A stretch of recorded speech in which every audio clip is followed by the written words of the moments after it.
moj neko otvorio te slike stavljao fremanske majke. Ne bi što je to, imaš još jedan protiv njegu, kao imam kao ja uđem stvarno, ja kažem sad, kako ja ajde prijavi taj profil, ja se nekad stavljao isto uvijek tog profila kao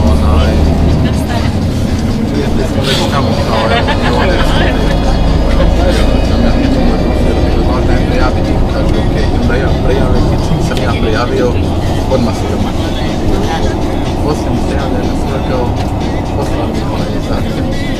Ja prihvatio, kaže znači pa nisi ljud na mene. Ja ne znam ko je, kad me ne uspije ljud na tebe, da ne znam ni ko si. I onda skapiram da je za drugog profila neko. Ova mi posle poslala kopiju šta je pisao.